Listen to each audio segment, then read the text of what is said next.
Longtemps désignée sous le terme d'anesthésie à l'épine de Spix, l'anesthésie au foramen mandibulaire, notre pratique, nous restons fidèles à la méthode anatomique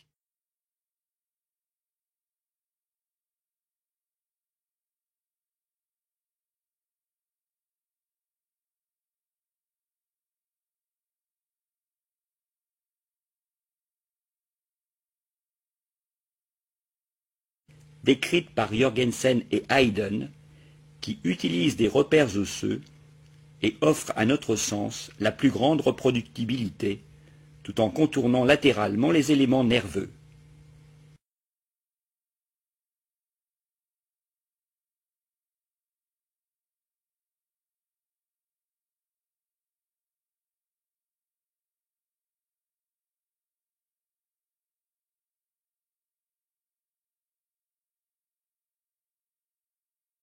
Le patient est invité à ouvrir grand la bouche, puis la muqueuse est séchée à l'aide d'une compresse pour permettre l'observation et la palpation de la zone.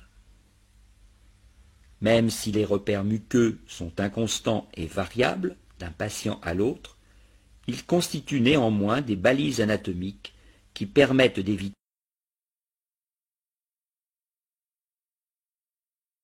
des erreurs grossières. Ils doivent cependant toujours être corrélés aux repères osseux, qui sont de loin les plus fiables. Après avoir calé l'extrémité du pouce dans la partie la plus profonde du bord antérieur de la mandibule, on évalue la distance séparant le ligament ptérygomandibulaire du bord antérieur. Le point de pénétration se situe habituellement au tiers de cette distance, mesurée à partir du ligament, et donc toujours en dehors de lui.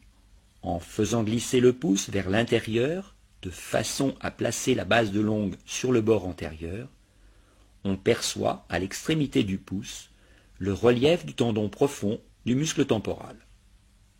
Il suffit alors de piquer 5 mm en arrière et de pénétrer jusqu'à l'obtention d'un contact osseux. Il est préférable d'orienter la seringue dans l'axe de la seconde prémolaire, voire de la première molaire, car il est toujours plus aisé de corriger l'axe de l'arrière vers l'avant que l'inverse.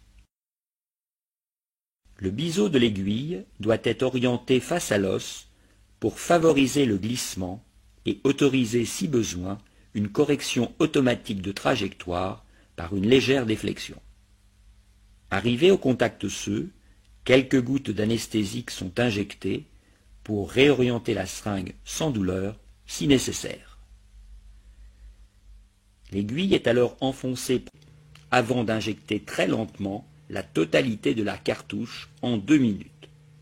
Il faut savoir perdre du temps à l'injection pour en gagner ensuite. Une aspiration passive tous les 0,5 ml permet également de ralentir la vitesse d'injection. Encore faut-il qu'elle y reste, encore faut-il qu'elle y reste, encore faut-il qu'elle y reste, d'où la nécessité d'injecter lentement.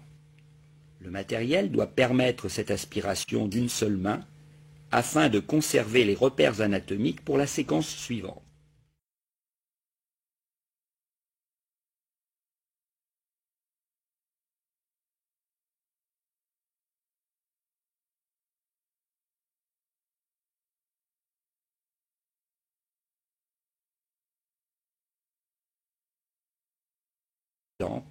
Et évite la dispersion de la solution qui s'opère systématiquement lorsque le patient ferme la bouche